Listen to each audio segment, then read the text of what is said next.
Hello everyone, welcome to another Josekis lesson.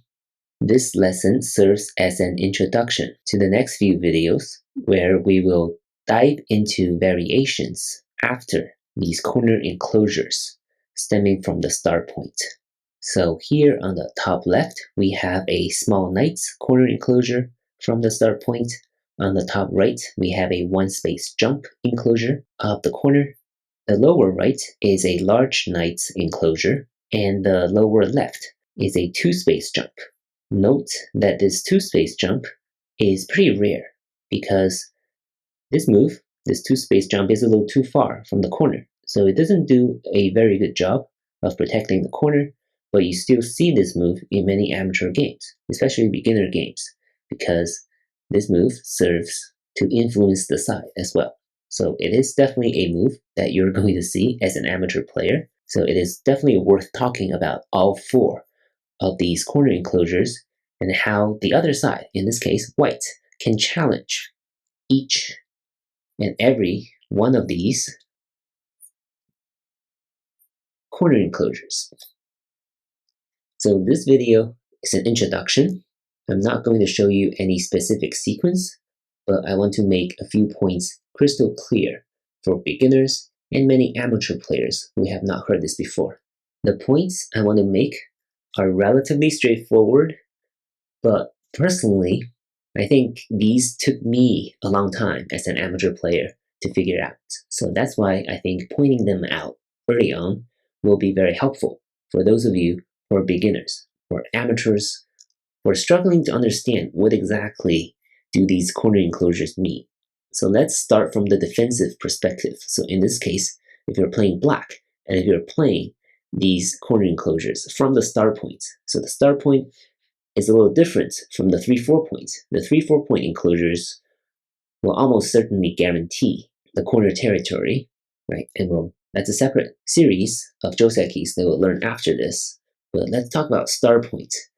These corner enclosures from the start point do not guarantee the corner territory at all, even though we would like to think, right? If you're an amateur player hearing about this concept for the first time, you might be thinking, corner enclosure, that means the corner is mine. But that is not correct. In fact, for 3 out of these 4 corner enclosures, white can just play the 3-3 point and come in and live. So this is the sequence. For the one space enclosure, 1 at the 3-3 point and 3 is the diagonal move. This will guarantee a living shape when there are no other stones on the right side. What about this large knight's move? Again, the 3-3 invasion will succeed for white. White will be able to make a living shape on the corner and even in center, because black will most likely need another move to capture number 7 on the outside. What about the 2-space jump? As I mentioned, this so-called enclosure is a little too far from the corner, so this 3-3 invasion will still exist. Again, white will be able to come into the 3-3 point and take the corner quite comfortably. So now we will want to ask, what do these corner enclosures really do if they cannot guarantee the corner territory? And this is where it gets complicated. The second point, these corner enclosures provide the flexibility of either keeping the corner, right? There will be variations where black does get to keep the corner when white challenges these enclosures, or when white really wants the corner territory, black can exchange that territory for strong influence on the outside. So exchanging the territory for strong influence is what makes these hard to understand and complicated. And that is something that you have to know. You just have to know conceptually up front. Otherwise, a lot of these variations will be confusing. You might be thinking, black already invested 2 moves on the corner, right? That's a big investment in a game of Go, 2 moves. And you already have a head start on the corner.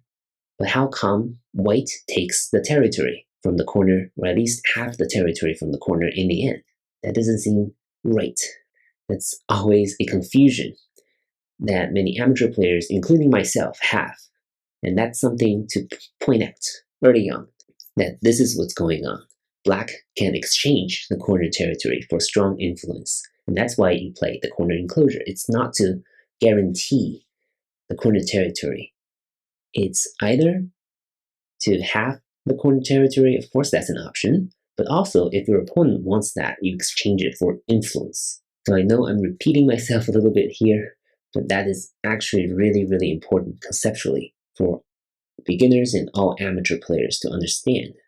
Otherwise, right, if you do not keep the corner territory and you do not get any benefit, then these corner enclosures do not make any sense, right? Why do you invest 2 moves on the corner if they do not give you any extra advantage?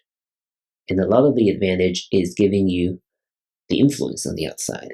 And of course, influence is harder for beginners and many amateur players to use. From the attacking perspective, so from white's perspective in this situation, when your opponent plays these corner enclosures from the start point or from the 3-4 point, most beginners would give up. They would think, well, my opponent played a corner enclosure and the corner is already theirs, and I should play elsewhere. Of course, that is the wrong idea, because as I've mentioned, these corner enclosures can be challenged and should be challenged because there are Josekis, there are proper moves for you to do so. And that is why we're going to spend the next few videos figuring out what can happen after one side invests 2 moves, 2 very solid, very good moves on the corner. So please remember these key points as we move forward and stay tuned. Thank you for watching.